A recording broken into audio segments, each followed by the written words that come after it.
I too would like to thank you, Governor, for the privilege and opportunity to make a presentation here this afternoon.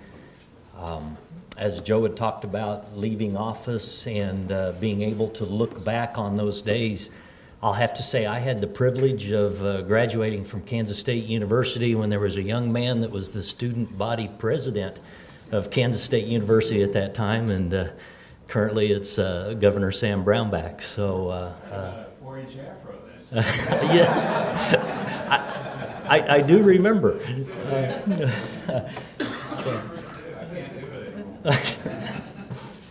Again, thank you for the opportunity. This is basically a story of what we can do as a Kansas manufacturing company. We are maybe not into the retail manufacturing. We're more into an industrial or commercial type manufacturing. But a lot of the concepts that I think you heard from both Dan and Joe will ring true through some of the things that I'll have to share with you today.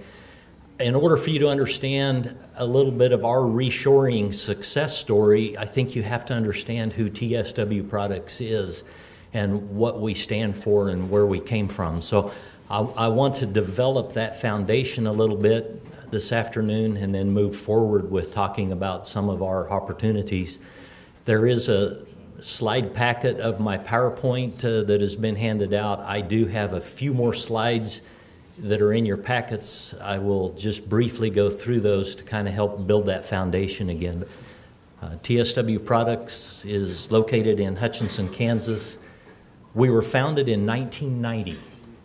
We're a subsidiary of a Japanese company called Takako Industries. Takako, our parent company, that's where the T in TSW Products comes from. We currently employ 135 people. A couple of our certifications are ISO 9000 and ISO 14000. From a manufacturing standpoint, those are critical. That builds the foundation of how we perform and operate every day, some of the principles that we work by. Again, we talking a little bit about clusters. We located in Hutchinson, Kansas because at that time, Cessna Fluid Power had a hydraulics division, and they were one of the major customers of Takako Industries in Japan.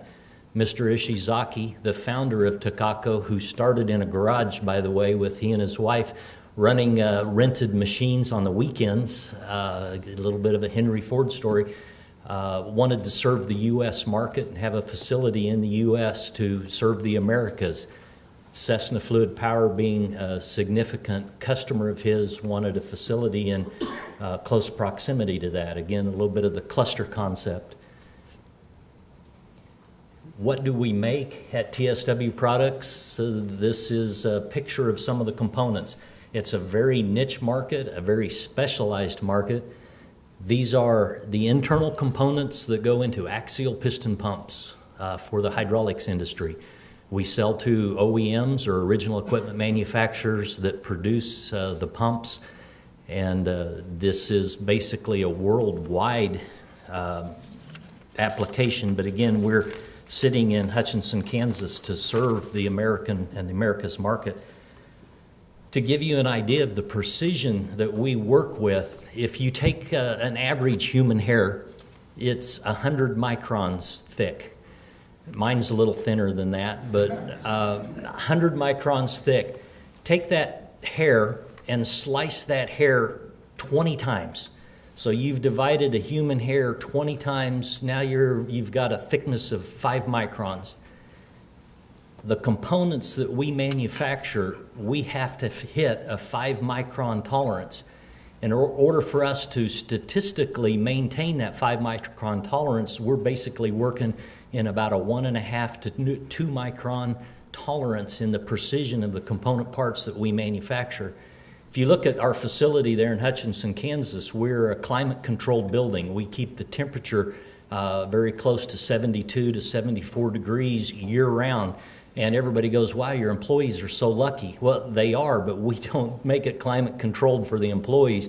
We make it climate-controlled so that we can hold the precision in the products that we manufacture. So it's that critical. But that's an idea of TSW products and what we manufacture. In order to achieve that, we have to have global technology. We are a world-class manufacturer sitting right here in Kansas. And being with that global technology, I talked a little bit about TSW is owned by Takako Industries. You can see that up at the top of the screen. Takako Industries recently has been purchased by KYB or Kayaba, so they're both Japanese entities, so we're a subsidiary of a subsidiary. We are located in Hutchinson, Kansas. This slide kind of gives you a bit of a perspective on where we're at, where some of our customer base is, which are the red dots. If you look at the blue dot in Japan, that's where Takako's headquarters are. Another important point just to look at, there's a blue dot or a green dot right there in Vietnam. We actually have 2 facilities, manufacturing facilities in Vietnam. That's Takako's attempt to provide LCC or low-cost country operations.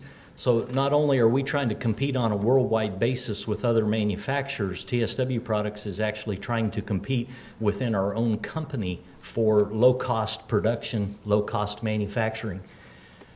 Again, this kind of gives you a perspective or an overview of who TSW Products is. Our parent company is in Kyoto.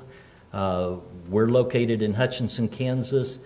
Up here on the upper right for you is our mother factory in Japan, and then the 2 facilities on the bottom are our Vietnam facilities. So again, an international or worldwide organization. What makes TSW so successful in being able to do this are these people right here. It's Kansans and being able to put Kansans to work. We talk, it's not just the 136 employees we have, it's the 136 spouses, it's the 2 to 3 kids, it's the grandparents, it's the in-laws, that just rolls over and over again. But these people are the Kansas people that make TSW successful in what it is.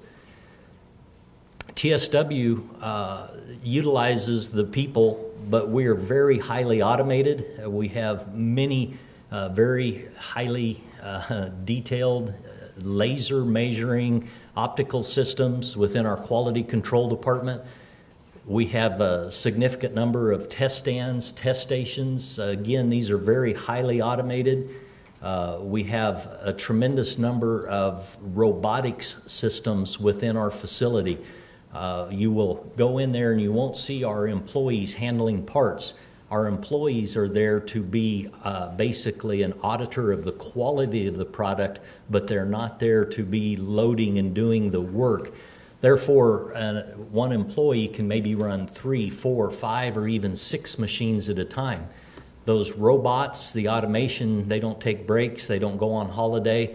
We actually work a 9-hour shift during the day with a 1-hour lunch break. Those machines will run through that 1-hour lunch break, so we're getting 9 hours of production for 8 hours worth of employee pay. Some of the ways that we're being creative. Again, more robotics that we have within our facility. And everywhere you look within TSW Products, you'll see highly automated. The other thing is looking at very sophisticated automation when it comes to parts cleaning, parts washing. Again, that's very critical in the hydraulics industry. Very attentive to the quality policy within our organization, as well as the environmental, looking at the footprint that we have. Again, this is maybe a slide in your packet. You can't see a lot of detail, but it has to do with statistical process control. We utilize a lot of statistical process control where you can measure a population and predict, or a sample of the population, and you can predict what that entire population is based on that. I went all the way through engineering at Kansas State University and had not one class in statistics. But yet in the manufacturing world, statistics is extremely important. I've had to learn a lot and go back, actually take classes so that we can understand that. Training, even down in through, high school on more statistical process control statistics wouldn't be a bad thing to do. One of the other things that our Japanese heritage with TSW products is focusing a lot on basically Kaizen type events. Kaizen would be, the best way I can describe that is a hospital that you never get out of. You continue to try to get well, and you do get a lot better, but you never are satisfied. You are never content with saying, I've achieved it or I've gotten there. And this is an example of TSW products over our fiscal year 2008, working through the first 9 months of fiscal year 2013. Our fiscal year goes through March 31st and begins April. So fiscal year 2014 for us will begin April 1st. But this is parts per million scrap within our facility. And this is not just the stuff that we throw away, this is our setup parts as well. This is any internal part that can't be sold to the customer. And we've taken that from 4,382 parts per million in fiscal year 28 down to 1,533 parts per million that don't make it out our door. That happens and occurs by relentlessly going in and evaluating our processes and attacking the scrap. I was visiting a little bit earlier about some of our processes, and it's basically or effectively Toyota's production system, or TPS, that's been taken and applied to our parent company, Kayaba. They made it KPS, and it's passed down. But it's been difficult for us to actually change the culture of us continuing to focus. Another very important aspect for us is our customer communication. This basically is a dashboard. It's something that we're sending out to our customer and asking them to give us feedback. How are we doing? What can we do better? Again, it's the communication that we talked about, being able to work with somebody that's there talking to you rather than having a 2 or 3 month supply chain or having to be halfway around the world. We work very hard on communication also within our own facility, having morning meetings talking about the scrap that's going on within our department, what can be done. So communication. Again, I know this is a very busy slide, but yet it's just meant to be an example of how we take our processes and we break them down every single step within that operation and evaluate what the time is, what the parts have to travel. And it's called value stream mapping, part of lean manufacturing concepts, looking at being able to eliminate waste, or for the Japanese term, mudadori. Again, this isn't something that we do once and then put it on the shelf and forget about it. This is a continual cycle for us, continuing to evaluate our processes. It's not like, a field of dreams where you build it and they'll come. This is an aggressive approach to continual improvement, Kaizen efforts. This is another sample of our process flow evaluation, continuing to dig into and evaluate.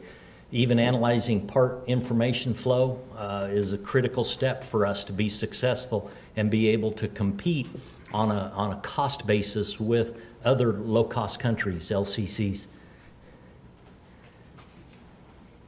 Again, we employ a lot of 5S, some Japanese philosophies, understanding the flow of information and material. One of the things that we do here is we create stores. One of the important things that was talked about a little bit earlier in the presentation is the supply chain and how long it takes, how inventory controls things. We have totally revamped our facility rather than having a push process with our manufacturing resource, our MRP programs. We've totally turned that around to a pull program. and we're actually letting the customer pull the parts that they need from us and letting that drive our manufacturing to refill the supermarket rather than sitting down and trying to predict what the customer's wanting and then pushing those jobs or operations out there. So we've created a lot of, these are basically picking stations. And again, it's our manufacturing concept or process to where we actually have one customer that what they ran last night and through noon today, they will take their cards off of that inventory, they scan them, they send that information to us. By noon today, we will cut that off. We will go out, pick that product off of our supermarket, internal supermarket. We will ship those parts tonight, and we will replenish their store in 2 days because of transportation. But that's an everyday occurrence, and so our customer doesn't have inventory, they don't have downtime, they don't have scrap. They trust the quality of our product enough, they don't even inspect the product coming in. And so it's that communication, it's that relationship, it's that extra value that we put into our product that makes us successful, not just necessarily the cost. Because of our being able to be successful, I know if you go to Hutchinson, Kansas, there's a lot of construction in Hutchinson, Kansas going on right now. There's 3 or 4 schools that are being built or being remodeled. We have a new healthcare facility that's going in. We have a new jail that's going to be built. But yet, if you look at all of those are all public sector monies being reinvested into the community. There aren't a lot of private sector's monies being invested. Yet TSW Products, we hope to, by April 1st, be able to add on another 30,000 square foot within our facility. We are going to break ground April 1st and hope to be by January of next year in full production. Part of it is just capturing a bigger percentage of the market.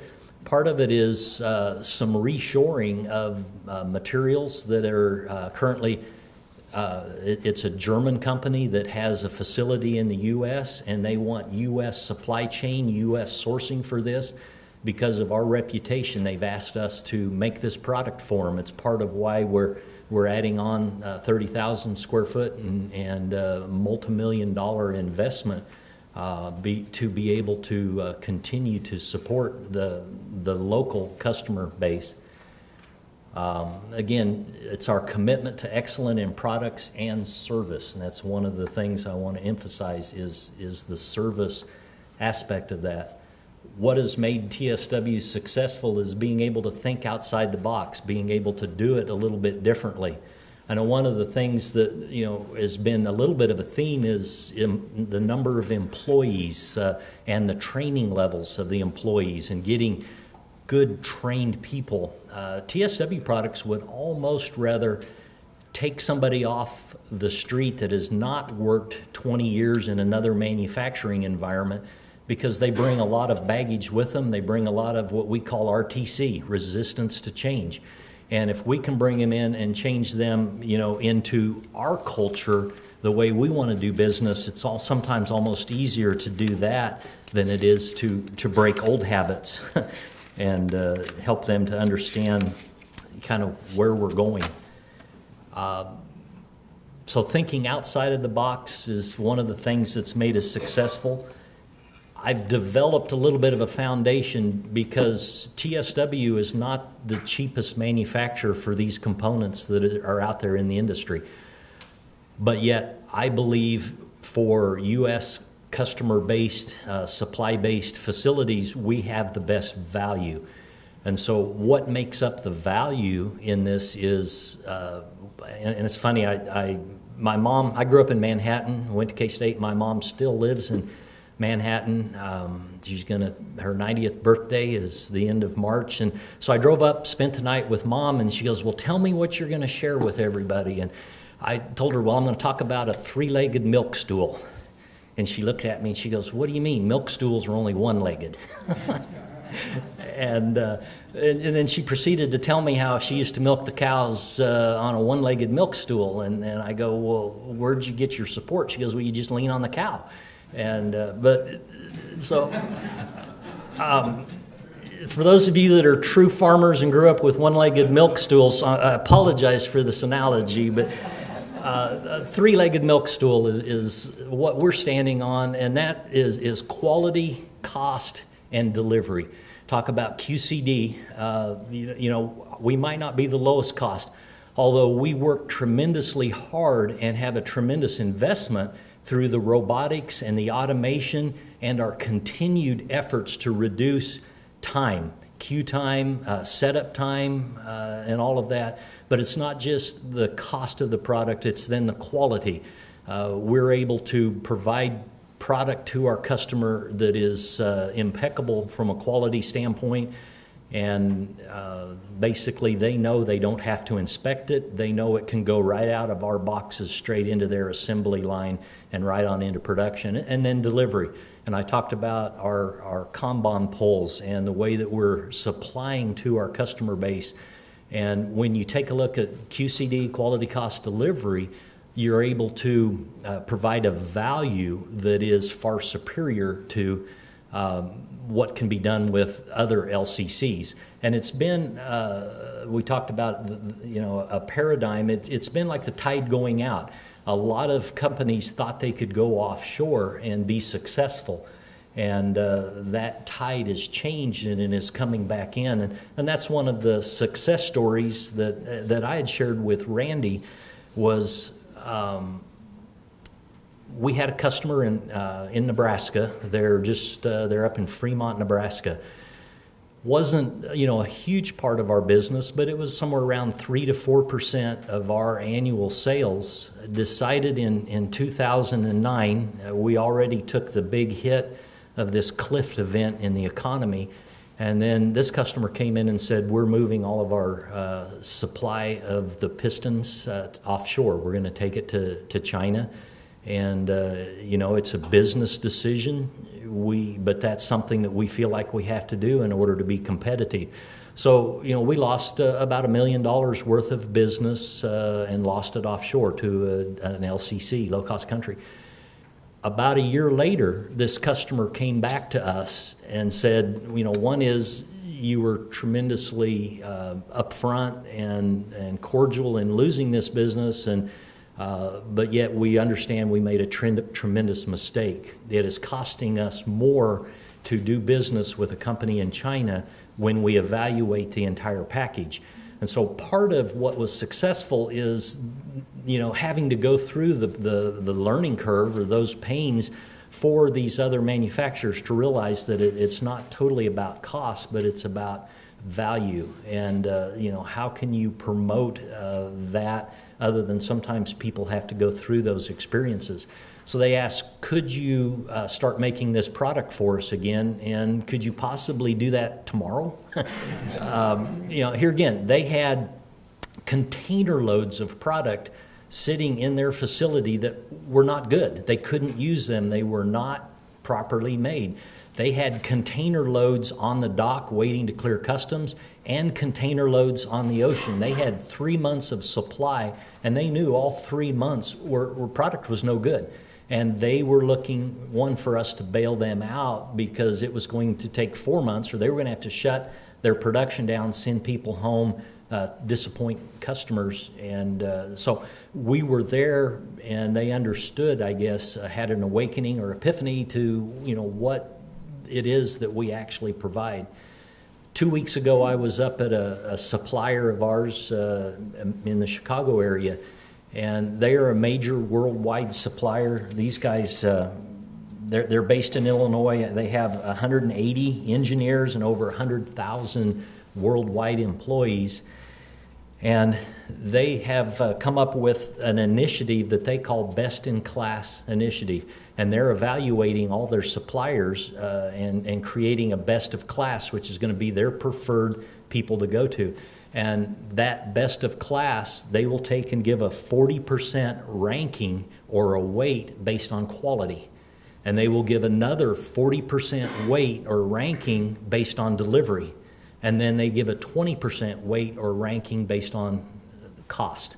And so here again, you're starting to see that tide come back in where a lot of the U.S. manufacturing base is seeing that it isn't just low cost, but it is, again, value. And so they are defining best in class and looking at resourcing. And here again, they told me that they are going to reshore $4 million worth of the purchasing that they're actually doing in Europe right now. They're going to reshore that into the U.S. because what they've realized is the value of having local suppliers, local sources.